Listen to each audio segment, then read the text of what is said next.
ជំរាបសួរបងប្អូនអរគ្នាសូមស្វាគមន៍សាជាថ្មីមកកាន់ Channel របស់ខ្ញុំថ្ងៃនេះខ្ញុំសូមចែករំលែកបងប្អូននៅ website មួយដែលជា website មួយដ៏ពិសេសបាទល្អខ្លាំងសម្រាប់បងប្អូនអាចសម្រាប់បងប្អូនដែលចង់សិក្សាភាសាអង់គ្លេសដោយខ្លួនឯងបាទថាស្វ័យសិក្សា self study អញ្ចឹងបងប្អូនអាចចូលទៅប្រើ website មួយនេះបានគឺមានលក្ខណៈពិសេសមែនតើ website នេះគឺយើងហៅថា BBC Learning English អញ្ចឹងខ្ញុំចូលទៅដំបូងឲ្យបងប្អូនមើលតែម្ដងអញ្ចឹងបងប្អូនបើក Chrome របស់បងប្អូនទៅហើយវាយនៅក្នុង search យើងវាយថា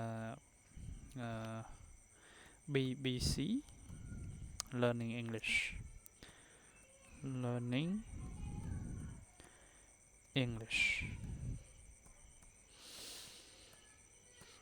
BBC Learning English អញ្ចឹងបងប្អូននឹងចូលទៅក្នុង website ពេលចុច search យើងមាន search នេះយើងបងប្អូនទាញមកក្រោមមកបាទគឺកន្លែងនេះបាទកន្លែងនេះ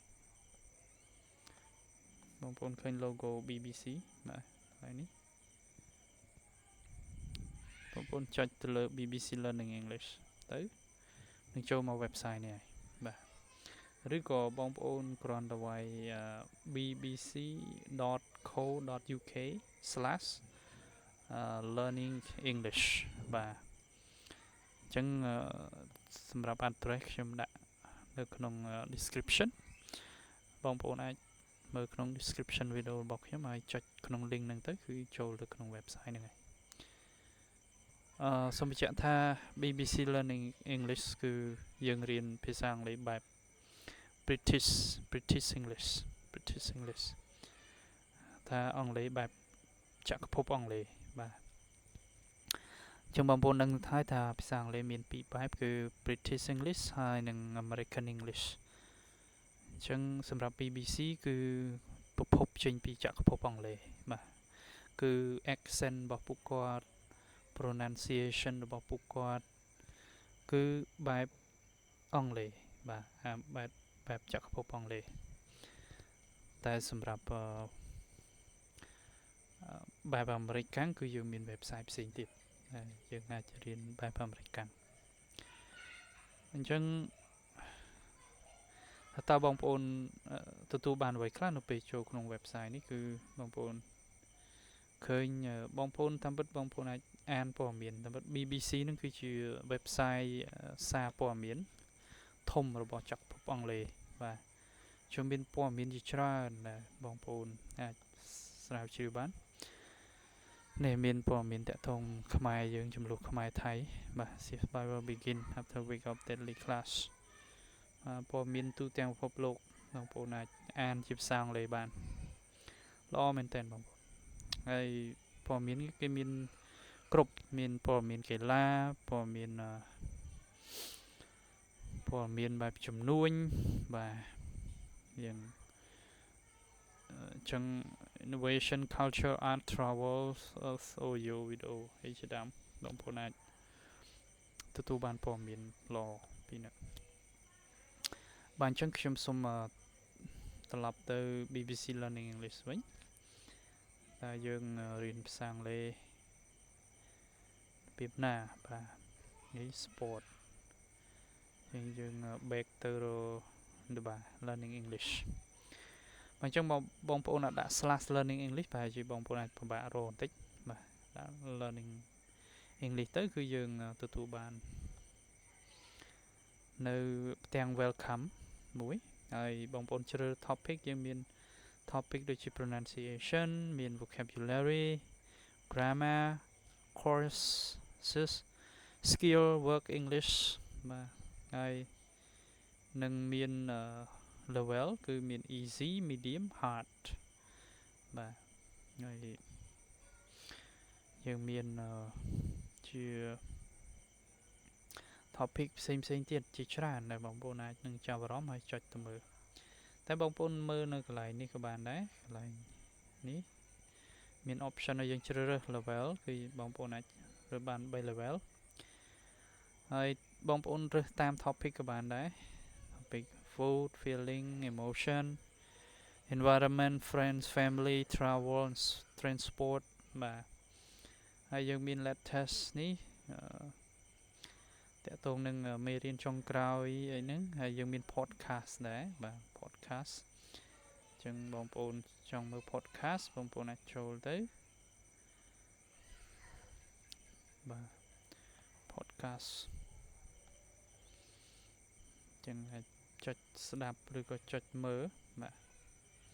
ខ្ញុំឧទាហរណ៍ចុចមួយបាទ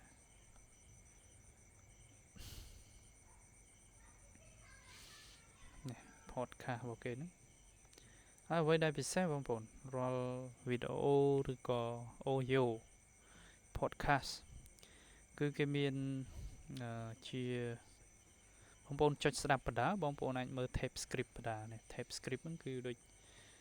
ជា script នៅក្នុងវីដេអូឬក៏ audio ណាបាទ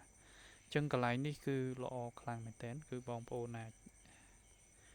មើល script ហ្នឹងហើយស្ដាប់បងប្អូនដាក់កាសស្ដាប់ទៅអញ្ចឹងបងប្អូនអាចអភិវឌ្ឍភាសាអង់គ្លេសរបស់បងប្អូនបានលឿនបាទបានលឿនតែម្ដងបាទហើយมันហៅថាជួយទៅដល់ការបញ្ចេញសំឡេងរបស់បងប្អូនសមត្ថភាពការស្ដាប់បានខ្ពស់មែនតើបាទដោយសារយើងស្ដាប់ផ្ទាល់ជាមួយ native speaker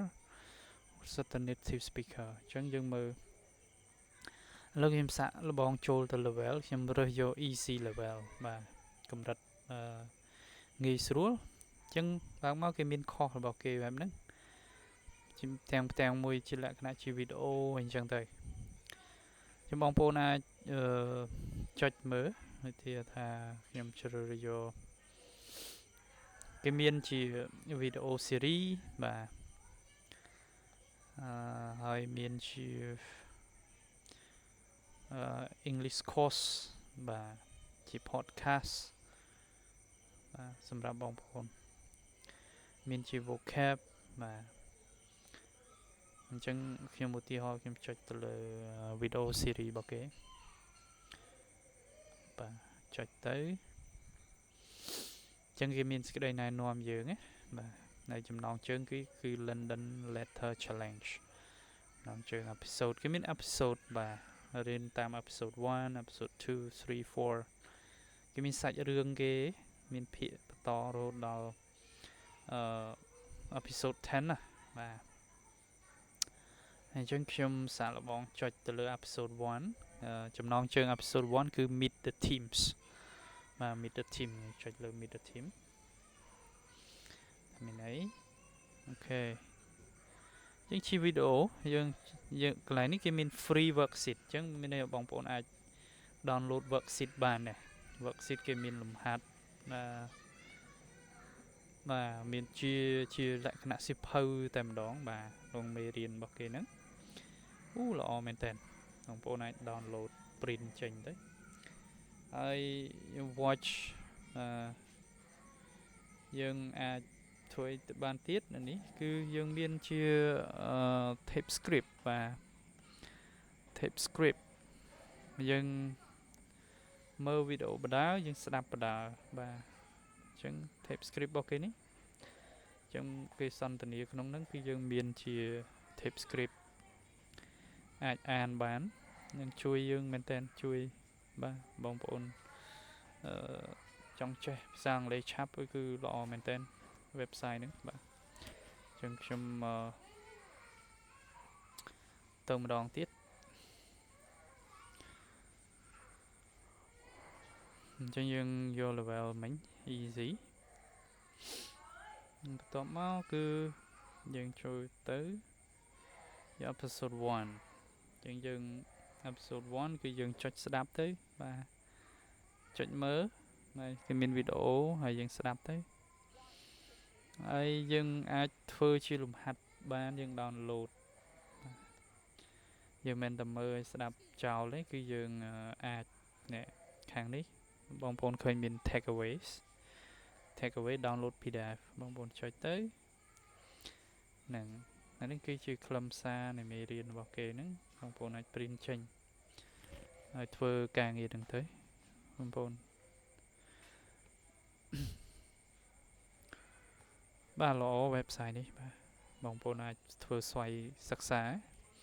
ស្រាវជ្រាវរៀនខ្លួនឯងបន្ថែមទៀតទៅបាទរកមើលអ្វីដែលបងប្អូនពេញចិត្តគឺបងប្អូនអាចទាញផលប្រយោជន៍ពី website មួយនឹងបានបាទអញ្ចឹងខ្ញុំចែកម្លែកប៉ុណ្ណឹងសូមអរគុណច្រើនជួបគ្នាក្នុងវីដេអូបន្ទាប់អរគុណ